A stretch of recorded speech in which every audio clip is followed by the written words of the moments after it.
And let me tell you, there are many of you that have all kinds of ordination upon your head. You are not just hearing me because you want to hear me. You are hearing me because you are summoned.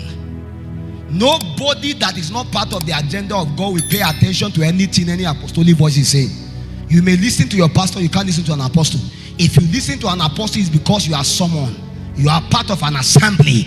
You are part of a selected few. You may not understand, but there is a beckoning. You know your encounter speak otherwise. You may be part of your brothers and sisters, but like Joseph, you saw 7 stars bowing down to you. And anytime you tell them about it, they can't understand. Look at the whole of Jos. You see the people that are working out there that will change us. Is that what you think? Because even the governor himself need help. It's another thing to ascend the throne. But kings in time past know that there is no king but God. And a king must always rule in the affairs of men, knowing fully well that it's God that enabled him. That was why every time a king is given the privilege, he always have a prophet that stood by him. And prophets of those days were actually men of prayer. You can never become a prophet as of that time and not be a man of prayer. David was one. He was a prophet. He was a priest. He was a king. Moses was one. It advanced to Elijah was one. All of them were men of prayer. How did you become a prophet without prayer? How did your eye open? Do you know what opened eyes in the spirit? It was not laying of hands. Impartation opened it for 1 week. When you join in the place of prayer, and when you are bound upon the altar, scales fall away. This was a branch plucked out of fire, out of the altars of sacrifice. And he asked, when the devil come to accuse, he said, don't you know that this guy is actually plucked out of fire? You cannot accuse him. Son of man, what did you see? I see men like trees. See again. There was a prophetic school upon the altar of sacrifice. I want you to check and observe how we are prophet trained as of that time upon the altar. In the days when the Lord beckoned upon Samuel. Eli may be old school, but you know the patterns of how God speaks. And he said, go back and lie down upon that place of sacrifice, that region where the altar is. Lie down there. Because God does not speak anywhere except by the altar. If you had God anytime, it's because the channels of your spirit was open. I can't hear God. I can't hear God. My brother, you are far from the altar. When you draw close to your altar, you can begin to hear. Because there are many voices that speak. You may need to purge and purify yourself to hear them. And mind you, in the operations of God, even in the definition of the temple, there is the outer court, the inner court, and the holies of holies. Real business are done in the holies of holies. I bring you greetings from Shekinah Network International in Lafia. Many years ago, I was caught up in an encounter and I was taken into the holies of holies. And I saw the cherubims and the seraphims of glory. And I realized that in that place, nothing alive live. It was a place where you don't even live, you are giving life to live. So anytime you appear before that place, you die, and they breathe upon you another life. And when they breathe upon another life, at that place you don't talk, they talk to you. Because everything you want to ask is answered when they speak. So all your giddy you are doing now, you are doing it within the outer court and the inner court, asking God why. When you appear in the holies of holies, you don't ask why again. Everything is answered, and you now begin to see that all the mysteries and the conundrums are demystified. Because when the Shekinah glory appear, it begins to become your life, because that is the ecosystem of heaven. The level of the order in heaven appear only in the holies of holies. And so everybody can gallivant in the outer court and in the inner court, asking God for mercy every day. By the time you are serious to remain, you join into the altar of incense. And at that place of the altar of incense, you are burned. And when you die, you appear in the holies of holies. And when you appear, speakings are done unto you. They may look upon you there and say you are a prophet.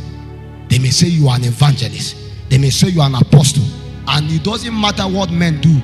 When utterance come from that realm, there is nothing man can do. That was what happened to Saul. When from that realm they look upon him, they say, we know who you are. The life you are living now is a lie. Now, from that utterances that come, he cannot, it transfigure his life again to another form. See, there is a place you can enter in God, that when God speak one thing, God can look up at you and say, you can never be poor. And anytime poverty try to come to you, God will always force provision to come. That was how men of old survived. They came into a place in God, upon the altar of sacrifice, and God looked upon them. He said, I will give you my power. And anytime they pass, power pass with them, not because of anything. And utterance came from a place that cannot lie. Because from that place, every utterance is help, help, help. Is Ebenezer. Because anytime God speaks to a man, it's because God wants to help the man. I know you have heard God, but what you don't understand is that beyond what you have heard is the help of God. The last time God speak to you, go and check. He was trying to help you. But just that you did not actually listen to the help. You were excited that God talked to you. So you went everywhere and tell people, do you know God talked to me today? When was the last time he talked to you? And you could not acknowledge and realize Ebenezer. Because out of weakness you were supposed to be made strong, but you could not decipher. And because you took for granted the speakings of God, now it's 2 months, it's 3 months. You are fasting and praying, and yet again he's not speaking. Why? In the days Samson take for granted the consecration of God and the ordinances of God, he will beg again, one more chance. Because there is sweetness in the help of God. He thought he was a strong man. He was not a strong man. He was just a man helped by God. And the day God withdrew himself from him, he saw how infirmities can weaken man's strength. How many men were once upon a time anointed? If case we forget, many of us can remember. Most of the people that mentored us on campus then, I don't know where they are today. Many years ago, the Apostolically, when he was serving in Kano, he will come to our campus, because then of course his wife was on our campus. He will come there and he will tell us that if we don't pray, we have an expiring date, will backslide. It's just a matter of time. I'm like, what is this man saying? He cleared a bush. He said, go and pray. If you don't die, you will see God. I never knew that prayer was actually part of the place required to position you to access the altar. And by the time you access the altar, you become a sacrifice that is accepted. When you return back to that scripture, the Bible says you have to present yourself as a living sacrifice, not a dead sacrifice. Many of you are coming to God dead. You are supposed to come alive, then he will kill you, then he will give you life. So you wonder why God cannot accept you as a sacrifice. It's because you are a dead sacrifice. What makes a man a dead sacrifice? Infirmities.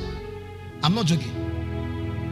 Do you know that a carnal man can be praying, God use me, God use me, God use me? It's a wrong prayer. God does not need to use you. You are supposed to be praying, God help me, God break me, God bend me. The man that should pray God should use him is a man that is an accurate perspective in alignment with God. That one is the one that can stand as a priest that is perfect. Say, who can stand upon the holy mountains of the Lord? Those that have clean hands, that have not lifted up their souls unto vanity. Those are the ones that can stand and say, God, this territory needs light, let there be light. Because those are the ones that when they speak, the whole of heaven come upon the face of the earth. When a carnal man speaks, his word fall to the ground. Why? Because when the person appears before God, he can't be accepted as a sacrifice. He's a dead sacrifice. It has to be living. In those times, you cannot even bring a sacrifice that is spot and wrinkle. You can't bring an animal that is not too good and say, God take. God can't take. But many of us are coming to God with all kinds of infirmities, and all what we do is to come and showcase ourselves and think that, okay, we are the ones happening. No. Before you become the ones happening, you actually become the ones that nobody knows about. At that point where God has taken you to the altar, he will allow you to remain within that crucible to be burned. Many of you don't even know why the Hebrew boys have to pass through the furnace of fire. Do you know why? They came to Babylon with infirmities. You see, Lucifer was put upon an altar. He was put upon a place where he needs to actually be burnt daily, so that peradventure, if any kind of iniquity will arise, it will be shut down. Because fire burn, light reveal. So God ensured that the fire of the Almighty burned him, so that he can become a minister. Because he ministered unto the Lord. Because he makes his angels wings, his ministers are flames of fire. So Lucifer was both a minister and an angel. And because he was ministering to the Lord, he has to be burned. If you must be a minister of the Lord, that your voice will be a savor that the Lord can perceive, he must have burned you. And in his burning is a purification process. You can only understand that when you have done basic chemistry and understand the fractional distillation of crude oil, because it is required. As flammable as PMS can be, is coming out of fire. As flammable as all these petroleum things can be, they are coming out of fire. Why didn't they burn there? It was because when God began to do his thing, it became like a wonder. What was designed to kill you was actually designed to make you stronger. But just because you did not understand, you yield to it. Those infirmities that the devil has put, allow it. God has permitted it to be there, so that you can come upon the altar and begin to cry. So that in the days you begin to cry, as you begin to help and walk upon it, and oil will not rest. But many of us, when God begins to help us, we neglect it. By the time we neglect it, God now permit the infirmities to come again. And now he will allow the thing to remain for a while, just so that you can learn that no man help himself in this journey. And there are no supermen in this journey. Because many of the people that were on the landscape that were supermen, we don't even know where they are now. What happened to that your brother that you were praying together on campus? What happened to those sisters that you were holding their hands? I know a lady that time on our campus that when she began to pray in chapel, you can't sleep again. Pa, pa, pa, pa. We told her, this one you are doing like this, will you be married? She said, forget about that one. Today, she got pregnant out of wedlock. What deception was cast upon? The day you neglect Ebenezer, that day you wake up and realize that you are a filthy rag. That oil upon your head that make you glamour, that make you excited, in the day you forget that there was a help supplied to you, you'll be shocked. I always spoke about that man that sang that song, I pledge allegiance to the Lamb with all my strength. He woke up one day and saw that he could not access Ebenezer, and he wake up and say, Kai, I think I'm a gay. I think I'm not supposed to marry a woman, I'm supposed to marry a man. And as I'm talking to you now, he has found company with a man and he dwell. What happened to the corridors of light that you have access to? The supply of it was upon the strength of Ebenezer, and now he could not access it. The man that sing the song, don't worry, be happy. If landlord come to your house, don't worry, be happy. One day he wake up and hang himself. Why? He became frustrated and depressed. You are the one that told us not to be worried, be happy in every situation. What happened? He could not access Ebenezer. In the day you cannot access Ebenezer, your pastor can drive the car to Third Milan Bridge and look upon his life and jump inside the water. Ebenezer, the help of God. We are not doing the things we are doing because we are strong. We are doing it because God chose to help us. And in the days God decided not to help us, we will just realize we are nothing. See, go and open yourself. Look at the mirror. There is nothing about you.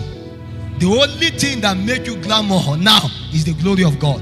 And that glory was upon the strength of the supply of the help of God. How are you sure you are not bad in that you are sitting here now? How are you sure that there is no HIV or cancer inside of you now? By the help of God. I may not know, but I know Ebenezer. How am I going to know what will happen tomorrow? I don't know about tomorrow, but I know the God that knows tomorrow. I will hold on to him. He will take me to tomorrow. Stop worrying about tomorrow. Looking for prophet. Prophet, show me what is next tomorrow. What is my 2 months? What is my 3 months? You are not even living today. You are talking about the next 3 months. Do you know what you are talking about? Somebody come is supposed to see into my life. Show me the next 1 month of my life. I said, this is the reason why men become prophets suddenly. You just want me to just see. Is that how God does it? Is there anyone in scripture that God showed 3 months of their life to do what with it? God said you walk daily with fear and trembling. And peradventure you think you stand strong. Because anyone that thinks he can see the next 2 years is lying to you. The next 2 years is not guaranteed to anyone. What is guaranteed is Ebenezer, Emmanuel, God with us. Go into the world. Lo, I am with you always. We are only sure that God is not always. I am standing here speaking by the supply of unction and utterance. And if God sees it, everything stops. Everything here is working upon the power supply somewhere. If that gen off now, you can feel the atmosphere. You are strong standing here. It's because there is a supply, an economy we are wasting. You are spending from your resources, and God gave it to you out of his benevolence. And if you withdraw that thing, you are gone. You just realize that the powerful man become a puppet. Because you just see that a father highly celebrated make a mistake that even normal baby Christians will not do. You now realize that we all are children of God. We all are nothing but small in the hands of God. And let me tell you, the higher you go in church leadership, the more farther you will be from God. You must be intentional about returning back to the simplicity of what brought you to God. Because as you begin to advance, you believe that you can do anything you want to do. That was the mistake and the error of Samson. Samson wake up and felt, is it not just to carry the gate? Is it not just to... And one day he wake up as usual and realized that there was something that was enabling you to do this, and you have not paid allegiance sufficiently well, and now become immortal. He said they don't know, neither do they understand.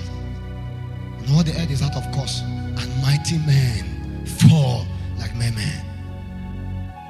There are 2 levels of transformation, 2 kinds of transformation. From Romans chapter 12, what we saw is that when God wants to work with a man, the first thing he requires is that the man renew his mind. Because we all are coming from all kinds of ideologies, mentality, mindset, and everything. The mentality that believe we are failures, the mentality that believe we have generational curses, I agree with you, they exist. But they exist to the degree to which you are ignorant of them. The day you begin to challenge them, you will now realize that everybody has a curse, they break it. Apostle Abila has a curse, he break it. Minister Kesing has a curse, he broke it. Apostle Ifa has a curse, he broke it. Minister Theophilus has a curse, he broke it. I have a curse, I broke it. There is always somebody that has proven that in a family, in a tribe, there is always a possibility of breaking out. If one person can break out, all of us can break out. Because Jesus came as the first begotten to tell us that all of us can be begotten of the Father. And he opened the gate for all of us. But if you refuse to pass through, it's because you decided to remain in bondage. Because now you know and you decide to perish.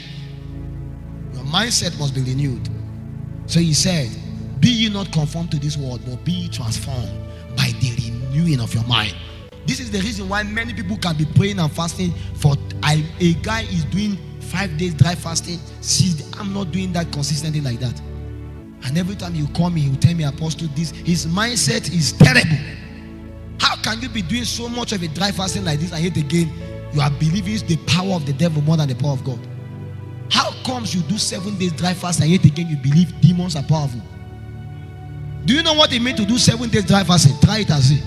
You realize that there is a need for you to understand Ebenezer. Because for you to be able to survive for 7 days, no food, no water. My brother, if a demon look upon you and bring it down, it's because of your mindset. So it's possible for your mindset to become so darkened that God is showing light, you are seeing darkness. Because many of you, God is appearing to you, telling you things, you are the one telling him no. God will show you through encounters, dreams, revelation, visions. You are the one that is saying no. You change it and believe. And you see, the expectation of the righteous, as I said, will not be cut short. So you now realize that you begin to function according to what you believe, and the devil will help you achieve it. So you must submit yourself to the word of God, which become the bedrock for your transformation, so that your mind can now be renewed, so that you can now have the understanding that I can do all things through Christ who strengthened me. Because many of you, God says you should do diverse things, you are not still believing. God has spoken things, you are now, He's waiting for you, but you, they are still hoping and believing. See, God will not provide what He has already provided. You need faith for what God has not provided. If God has provided even in the spirit, He won't provide it again. It's your job to bring it to the reality.